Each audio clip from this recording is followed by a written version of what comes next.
right, thank you for joining our panel on the Metaverse Myths and Realities. My name is Dean Takahashi. I'm the lead writer for GamesBeat at VentureBeat, and I'd like to have our panelists introduce themselves. Hi, everybody. I'm Jeaneane, and I'm currently the president of Technicolor Games. I actually started in the games industry back in 1998, so I've worked across mobile, PC console, even casino games. But I was a gamer since age 7, so let's not forget that. Good old Atari cartridges. Glad to be here. Great. And Marcus? Yeah. Hi, yeah, I'm Marcus Purvis. I work at Unity Technologies, and I'm not representing Unity today, but I've worked in games for 20 years. I come from Electronic Arts and Xbox. I worked on Minecraft, which actually some would say is very related to the Metaverse. Yeah. And I'm very happy to be here today. And Phil? Hi, I'm Phil Runyan. I am the co-founder of NiftyCo, and my background in gaming stems from free-to-play casino, Double Down Interactive. Moved quickly into the skill games play, so competitive gaming, and I've spent the last few years focused much more heavily on blockchain, metaverse tools, things that we'll dig into here later today. And to follow Jeaneane's lead, I still own my original 8-bit Nintendo. In fact, it is the only gaming console I own, minus my cell phone. Awesome. So I've been covering games for about 26 years, and that takes me back into the 90s. And that's about the time that I read Snow Crash by Neil Stephenson. And, you know, it's a very mind-blowing sci-fi novel. And it's been interesting to sort of track the metaverse ever since that happened. You know, we had these big waves like the launch of Second Life way back in the early 2000s. And everybody thought the virtual worlds that were appearing by the dozen at that time were the real future and the metaverse. We've moved on. I don't know exactly when sort of this latest wave of metaverse interest started with me. I think it was maybe with one of our conferences, our GamesBeat Summit conference, where Tim Sweeney of Epic Games said, "Oh yeah, we should be able to do the metaverse in the next few years." And I was going, "What? What are you talking about?" That was like 2017, anyway. But it. You know, we wound up doing a conference on the metaverse in January of 2021, and then in the fall of last year, Mark Zuckerberg talked about Meta, and changed Facebook's name to Meta, and the goal of the company being the creation of the metaverse, and now. The metaverse references are just sort of going crazy, right? There was a company called Sensor Tower that noted that there were 550 mobile apps that changed their name to a metaverse app ever since Facebook made that announcement. So that's the environment that we're in now. Like the metaverse is everywhere in sort of the media right now and entertainment, and so we're going to try to make some sense of it here. But I wonder for each of you, like, what kind of metaverse journey did you guys also go in, as far as like when did the metaverse get on your radar? So let's start with Phil on that one. The metaverse landed, to try to pin a day on this, let's see here. I think the misunderstanding of the metaverse, I guess, probably popped up again in these virtual worlds that people were, again, to your point, like Second Life, The Sims, things of this nature. Even the definition of metaverse, which we're going to get into later, I feel it's a bit misguided. But I'd say it's certainly no later than 5 years, I would say, as VR and AR technology started to pop up. People really started to look at things like Pokemon Go, which I think is a really great example of a good utility as part of the universe, because it does incorporate location, right? And I think that's super important. So I'm gonna say 5 years as a. All right, and Marcus. Yeah, mine actually, when I started to think about it for real, it was similar to you. It was when Tim from Epic was talking about it. But before then, I'd read Ready Player One back in, I think it's 2011, maybe. I can't remember when it came out, around about that time. And I hadn't read Snow Crash by that point. And that really hit home. I was in an incubator game studio at Xbox, and we were looking at stuff. And this book was a huge inspiration, Ready Player One.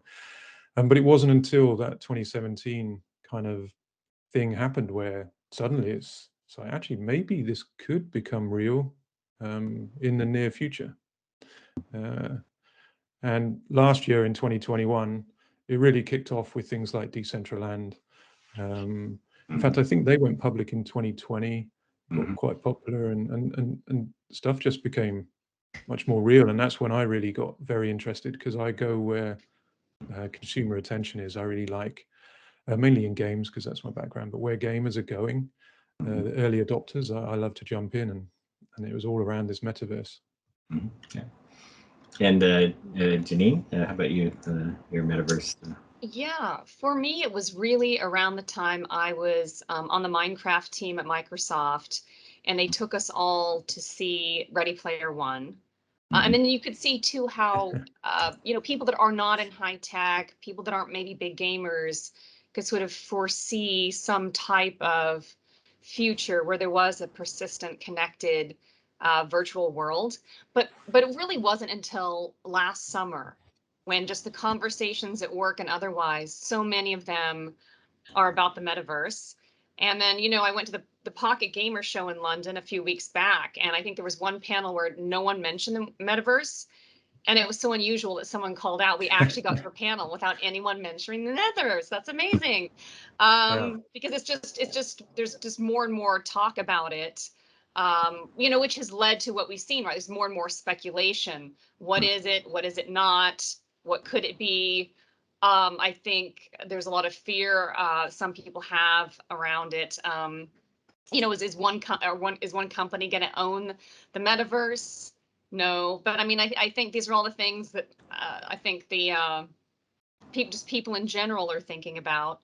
And I think there's a lot of confusion too, what the metaverse might be like in terms of, and then you have a lot of big high-tech companies that want a part of that future, and they don't know what it's going to look like, but they try to invest now, hoping to own a piece of that later down the line. But Ready Player One was sort of like, wow, and of course, makes you think back to Blade Runner, right? Yeah, these were things that visualized it for us better, right? Yeah. And the books were one thing, but I think giving people something more common as a base to sort of think about or jump off from, I think was probably the value of those movies, right? Yeah, because it's more in the vernacular now. I think before there were little subsets of conversations we might have in games saying, well, we already have customizable avatars and digital currency that's in game and all these things. But I think just for people in general, it kind of brought it more to the forefront. Yeah. Now, as far as defining the metaverse, I guess before we get into myths and realities, maybe having something to jump off from is a good idea here. I liked Tony Parisi's very brief sort of definition, which was it's the spatial internet, and that implies 3D spaces and sort of visualization of things that used to be just flat 2D websites, right? So there's that.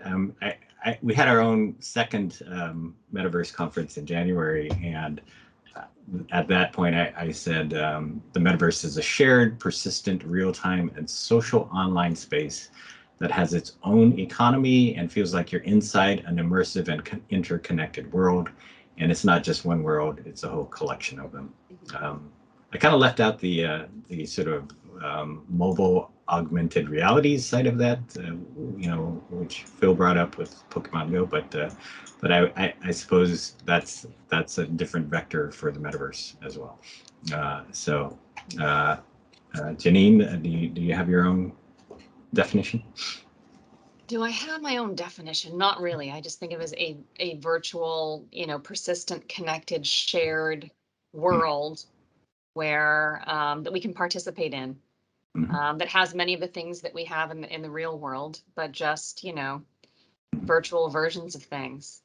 That's why I think you're going to see a lot of, you know, certain brands take off as people then try to define themselves very similarly to the way they do in the real world, right? A lot of people define themselves by what music they listen to, what brands they like, things like that. And Marcus, are we missing anything here? No, I think I mean, a lot of people say it's the next version of the internet, and I think it is, and I think a lot of people think it's all virtual, but actually, I'm in gaming communities where it's not virtual, and it's blockchain games that are website based, but they call it the metaverse because it's a very social aspect, and we could say social games have been around a long time, and as Jeaneane pointed out, I think Gabe Newell from Valve pointed this out recently, you know, that actually anyone that's played an MMO years ago, you know, we had customizable avatars and social gaming for a while. So I think it's more than games.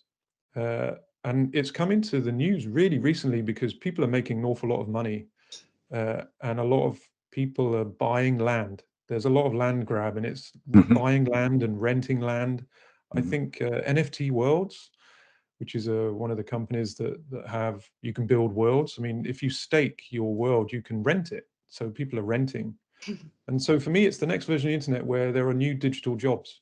They're literally digital. I know somebody that gave up their real life real estate agent job as a realtor, and they only sell land in virtual land, and they make a living.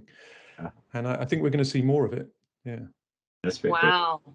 Yeah. Wow, that is interesting. I think a lot, there's a lot of similarities to sort of the gold rush days of the internet, but also the real gold rush days, right? Where some people, they actually made their money selling the tools and selling land to many, many people, most of whom did not make it rich at all. No. Yeah. Yeah. And Phil, any thoughts on definitions here too?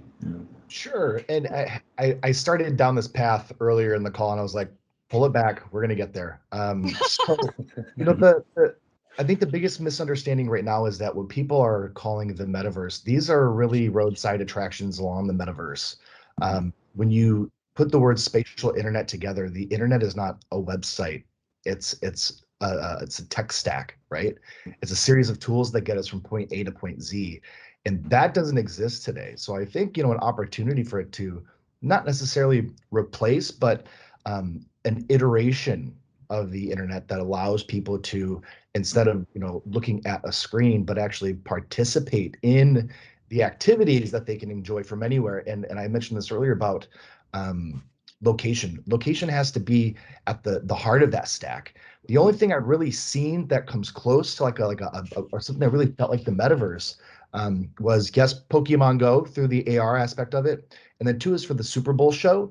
You could literally drop yourself into various parts of the set of the Super Bowl halftime show. That was pretty cool.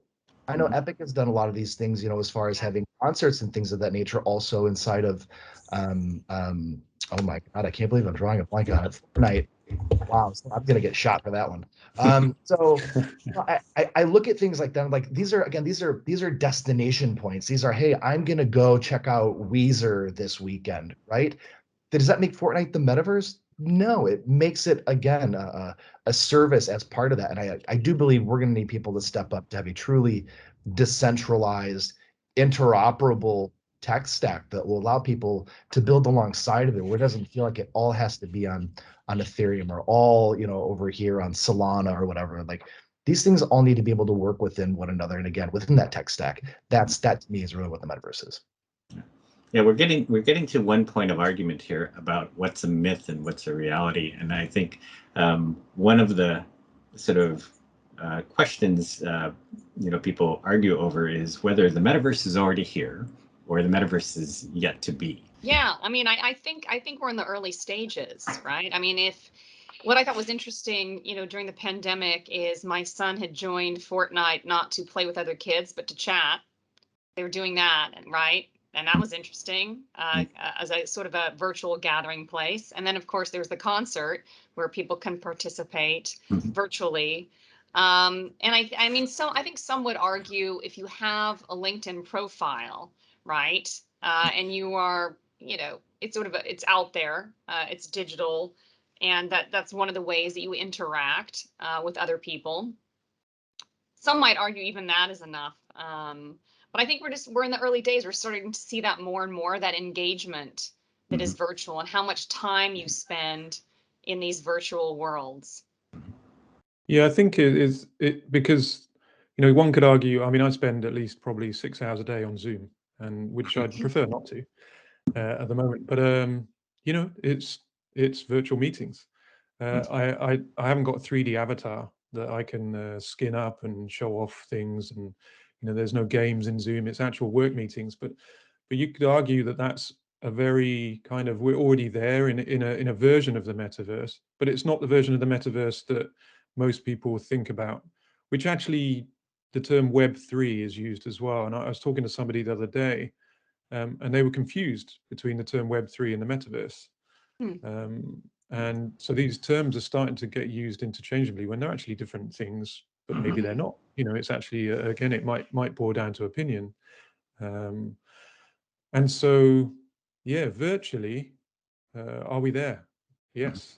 One could argue that for sure, I think. But in the eyes of the vision holders that are really trying to, all the startups and all the people that want funding and all the companies that are trying to make something of it, we're not there yet.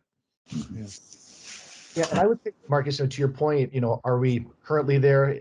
You know, as part of the metaverse, there's an economy, right, that needs to be part of that. So to that point, I would say what we're living in right now could technically be the metaverse. We just don't call it that. It's just life, right? I think the metaverse is this again, another approach. It's, you know, life, you know, 2 steps to the right, right? I think we're could be in a simulation though, right? When it might not actually be life. Is that where you want to go with this, Dean? Wow. Yeah, so I mean, I think, you know, when you start to look at it, you know, in that regard, like Zoom is a really good example, right? I mean, Facebook wanted to have everybody just doing these meetings in your virtual boardroom, and everybody's walking around with, you know, headgear on. Like, I don't know about you, but like I almost tip right over when I wear these things and like try looking around. I mean, it's, you know, I suppose if you're strapped into your seat and you don't really have much of an opportunity to go anywhere, it might work out. But long story short here is that I do think that, again, we have a misconstrued understanding of the metaverse, and I think people are heading down the right path. But again, in order to make it entertaining, you know, well, I'm sorry, in order to make it feasible, we first have to have the entertainment value, right? Bread and circuses, and that will also come with the economy aspect of it, which is why we have a lot of these different cryptocurrencies to be able to support these economies. So I still think we're quite a ways out there, but I think we're going to get adoption through, you know, the tool that we know works, you know, and has worked time and time again. And it's going to be, you know, through the hands of gamers. We're going to drive all that adoption. And so even though the best version of it isn't here today, not as sexy as Ready Player One, we're getting there. And I think we'll get there a lot faster than most people think. Yeah, I think what Marcus brought up about Zoom is interesting because, you know, of the pandemic, right? And it feels like the metaverse gained currency, or it really started accelerating and getting its momentum because of the pandemic, right? And the inability for people to gather in person and to socialize and to do the things they used to do. And it just sort of created this urgency for this notion of let's go build this thing because we all need it and want it now, not only for just playing games, but working and keeping our sanity, I guess, our mental health, right? And so it feels like, you know, we have had change on this idea in the last 20 years, and it's really sort of become crystal clear to us, I guess, in the last couple of years that we need something like this. Yeah, and what's interesting about, Mhm. sorry, I was going to say what's interesting about the pandemic was, you know, I wasn't commuting, and actually I would pause work and I would grab my Oculus and dive in and have a play around, and then I would put it down and then I would do some work. And if I was in the office, I wouldn't be doing that. and I'd be commuting home, and then that isn't the first thing I'm going to want to do when I get home. I want to see my kids, and I'm not going to, how many people are getting home right now and throwing on virtual reality headsets and sitting down and joining something? Not that many yet, and so I do think the pandemic accelerated it, but now we're all going back to the office a bit. I think there's a slight slowdown and a pause in the actual hardware technology, which maybe we won't get into today, but that's another, bit of friction, I guess, to the entering of the metaverse.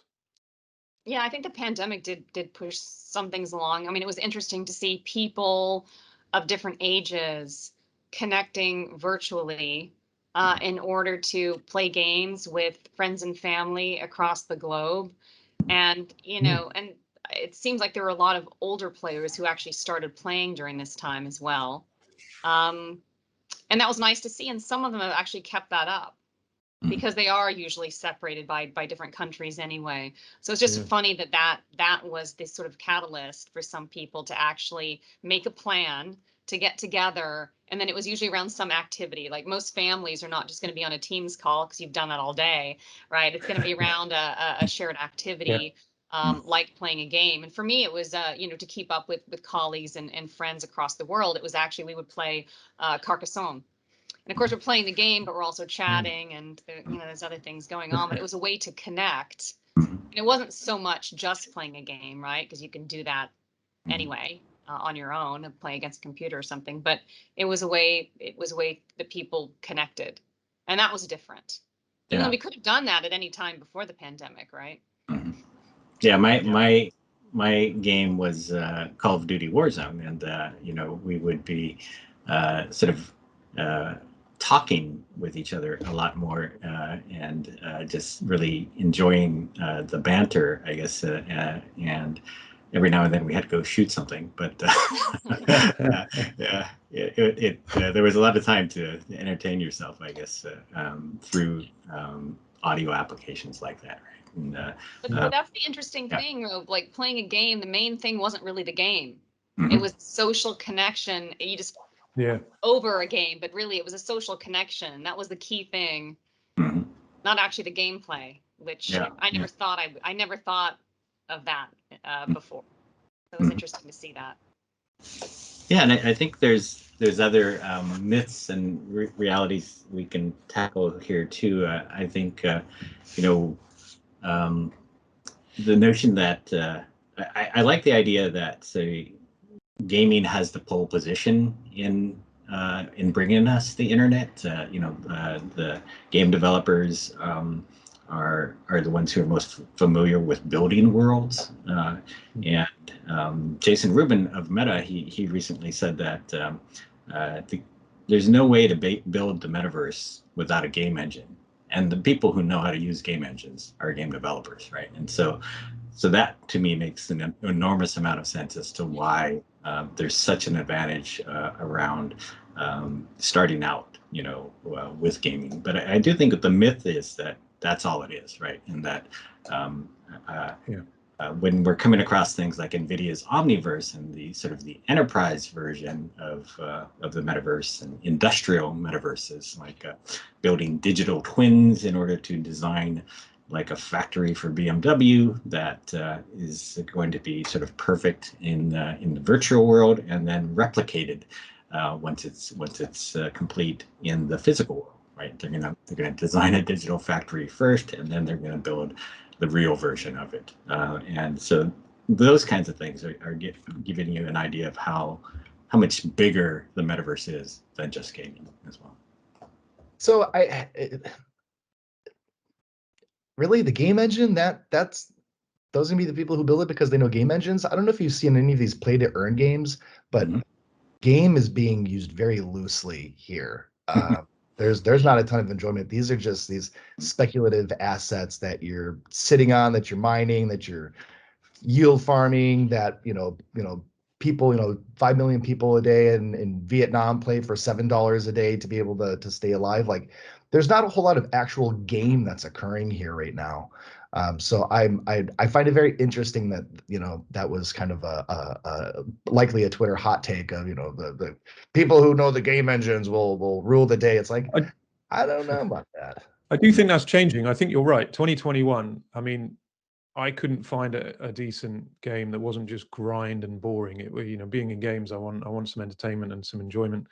But I think things are changing. I mean, there's a game called Illuvium that's coming out.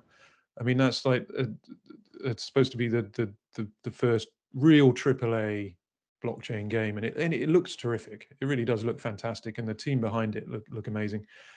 I think it's changing, but I think you're right too. You know, currently there's just they're not really games, many of them. They're just ways for people to try and earn some cryptocurrency with grind, and not so fun. Yeah, I definitely don't include a lot of those things. You know, like I think blockchain game does not equate to metaverse in my right. So I think NFTs, you know, could be a possible sort of step along the road to the metaverse, and you know, a lot of people see them as very necessary for things like ownership and identity and traveling between worlds and being able to establish those you know, who owns what.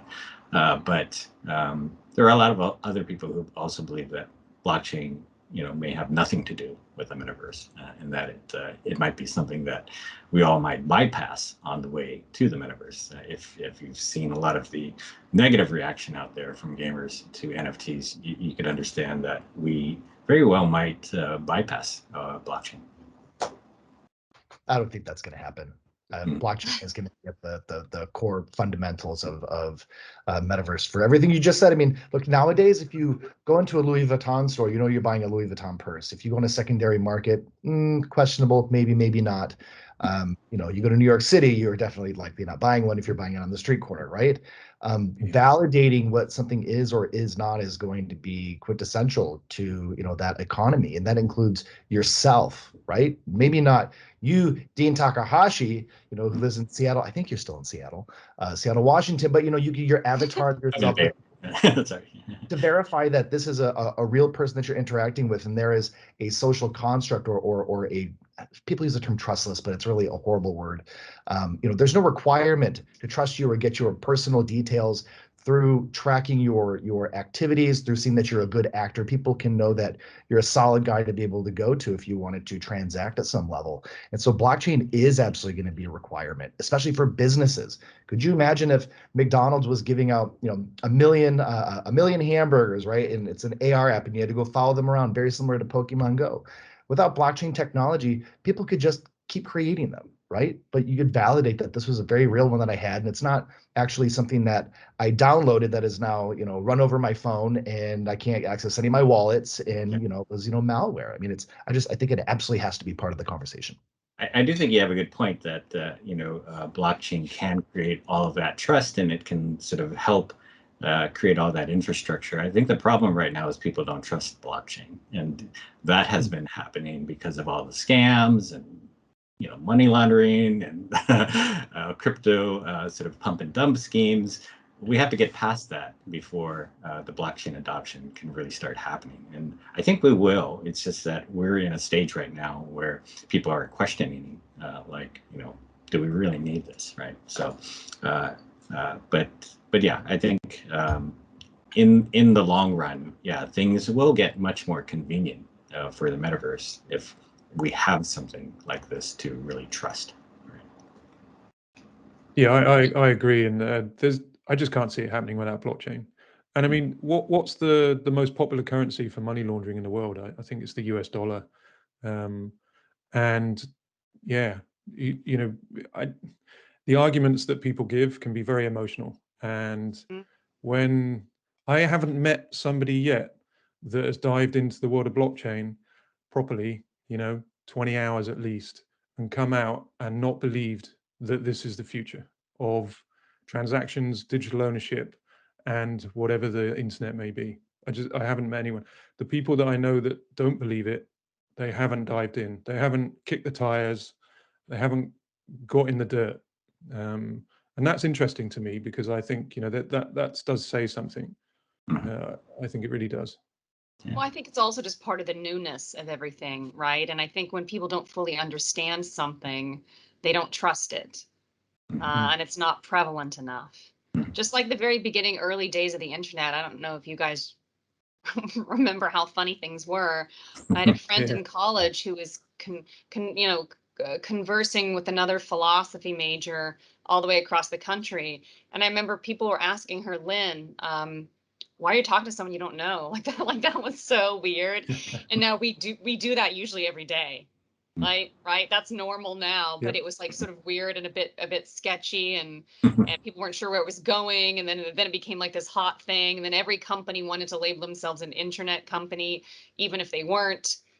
So we're already seeing that with the metaverse this, metaverse that, even if that has really nothing to do with their core business. So yeah, and people tend to trust. I think the early internet is a good example because it was called the World Wide Web, and who calls it that now? And we probably won't even call it. Oh, okay, sorry. Well, the information superhighway, I think, was another right, one, because I'm actually the one who was from Seattle, Phil. London now, we might not even call it the metaverse. And there are things like, I think, was it Microsurfs by Douglas Cooper, where internet dating there wasn't a website or anything, but I think it's a long time since I read the book, and I was like, wow, that's really weird. Who's ever going to do that? And then, who doesn't do it now if they're looking for a partner? Yeah. And to your initial point there, Dean, about gamers really kind of revolting around this, at the risk of sounding like my mother, words matter, right? Yeah. And I think when we start talking about, we're gonna blockchainify this, we're gonna make these into NFTs because everybody's talking about it. You don't need to necessarily say that to somebody. Just say, guess what? You're going to own it outright. And if you want to be able to take this somewhere else, you want to be able to sell it, you're giving you agency. Notice I didn't have to use the B word in any of that, but it's not as cool now. You can't raise money against giving someone agency. There's no fund, the agency fund, like, we're going to start looking after our players now and allowing them to own these things. No, you got to use the B word, unfortunately. So, I think we just need to be careful about how things are explained and pitched to people. If it looks like a money grab and it smells like a money grab, your customer is going to stick it to you. And they're going to do it on Twitter because that's where everybody does it. Yeah. I do think that there's something that will come at the end of the hype cycle. And, I think part of the sort of best argument that the blockchain people have is just look back to free-to-play and the beginnings of free-to-play with mobile games and Facebook. And, it was pretty sketchy at the beginning.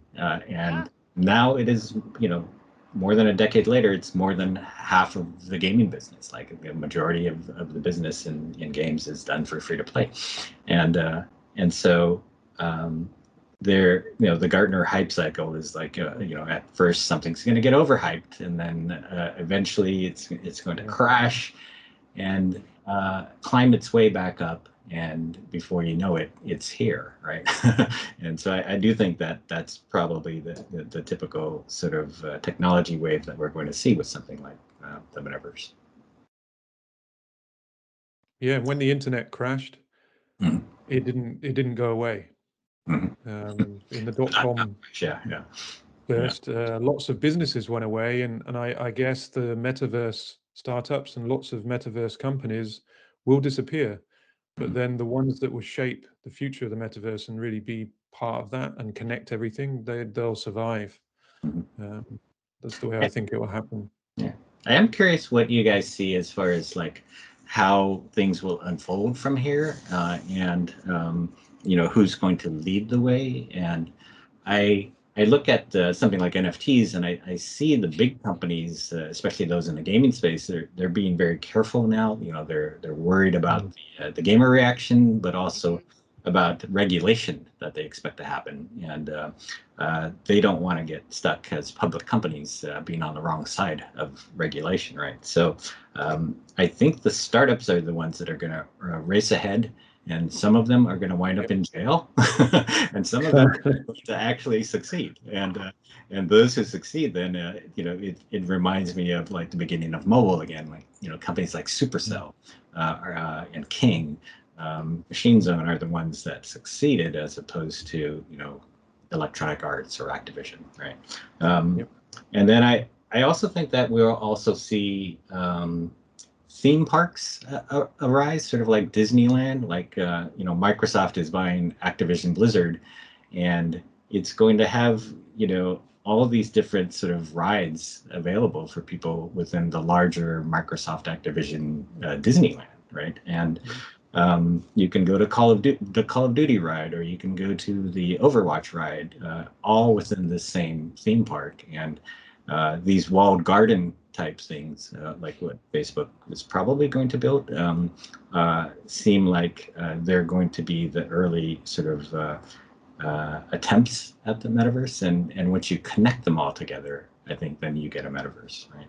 So that's how I see some things unfolding, but I wonder what you guys see. Yeah, I think Disney just hired a head of the metaverse, didn't they? I think Disney have got somebody now. Yeah, so they're definitely doing something around that. It's good for the stock price too. Yeah. They want to be the Disneyland of the metaverse, right? Yeah. Yeah, but yeah, I think the ultimate creators or builders, I like to call them builders, so like Web3 builders in a way, who are going to build the metaverse. I don't know that we know who they are yet. I'm actually not sure they've appeared, and they're working away somewhere. But my feeling is they're not. They haven't arrived properly, and we don't know who they are. So I think all the bigger companies, they're either shying away, as you mentioned, or they're dipping their toes in and they're getting burned. And a lot of startups are forming DAOs, so decentralized autonomous organizations, in order to get over the regulation. They're paying people in stable coin and stuff like that. Yeah, that I'm not sure that's the future. But yeah, we'll see. I think you bring up an interesting point there, which is that there's so much content to create here that user-generated content is actually going to be absolutely necessary. Like, worlds like Roblox and Minecraft, where the users are generating all this content. And I do believe that's where blockchain is going to come in handy too, because then you can figure out who to credit for a creation that is modified 10 times over before it becomes popular, right? And that credit would be necessary to going back and paying people for their royalties, right? So yeah, user-generated content definitely is going to be, say, a wild card, like who harnesses that the best, and whether or not that results in the sort of creators ruling the metaverse, as opposed to these theme parks that I talked about, or walled garden. Yeah, the destination places, the games, I mean, that's, again, this is broader adoption, but again, what they're really adopting though is this stack. There will be some interesting parties that come to the forefront who are really practicing what they preach in regards to interoperability.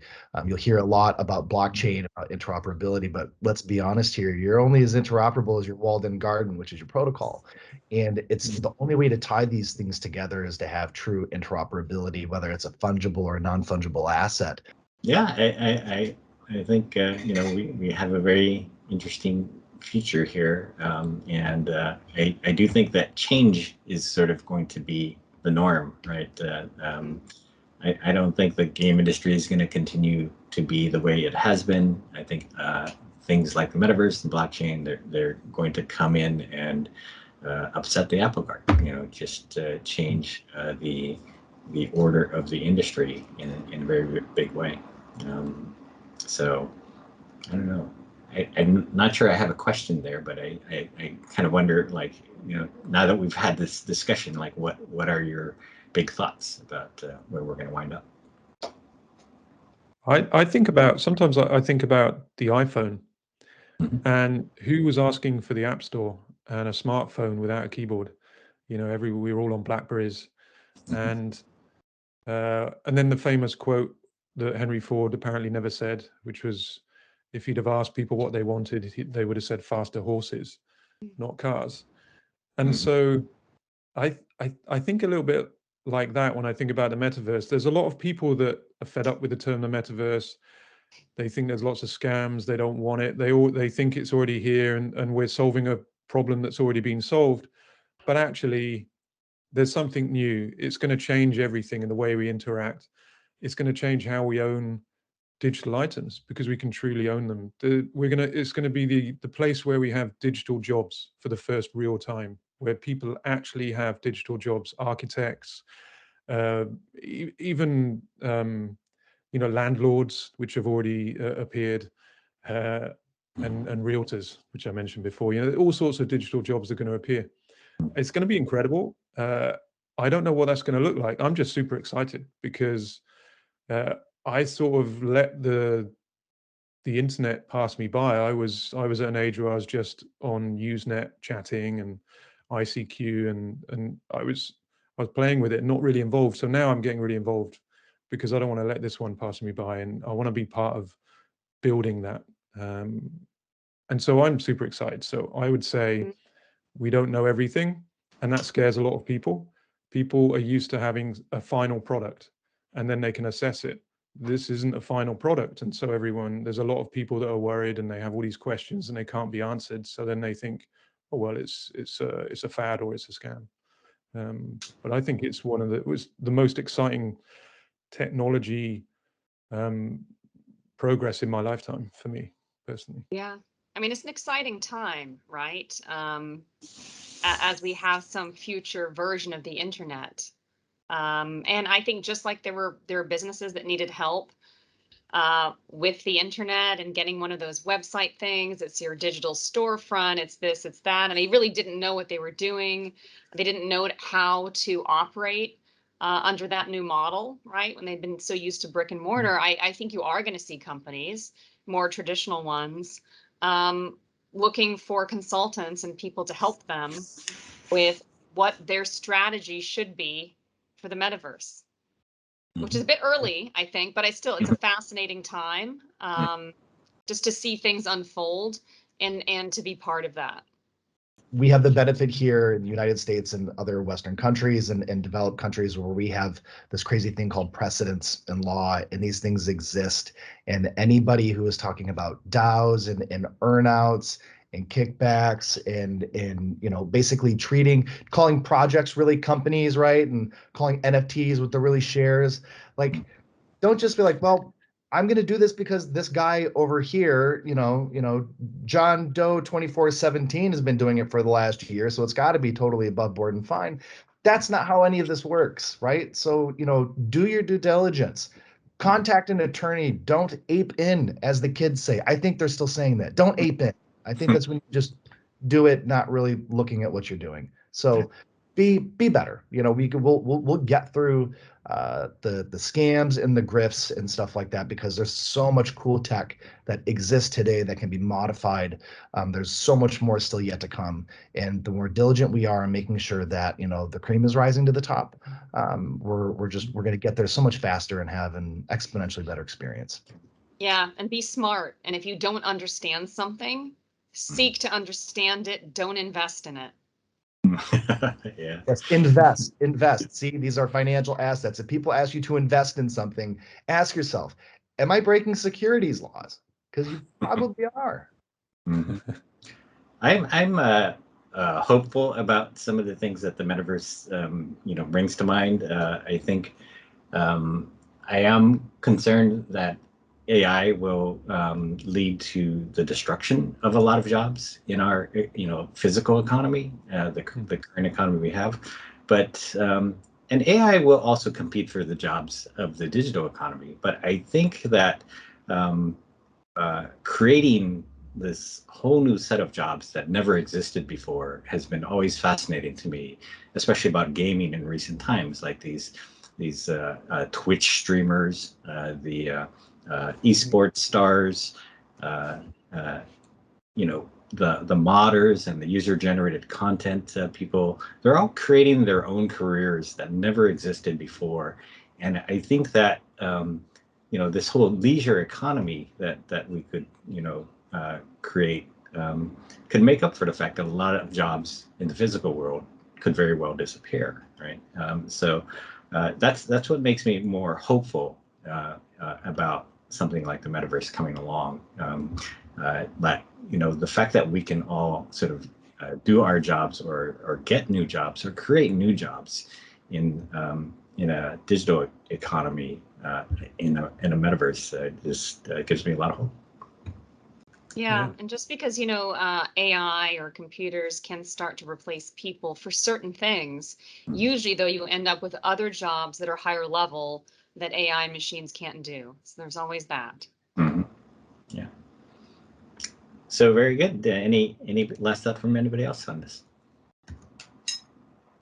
Do more than just your research, please. Go make it. Go make it, right? Right. All right. Yeah, I did dive in and have some fun, but be careful. Yeah.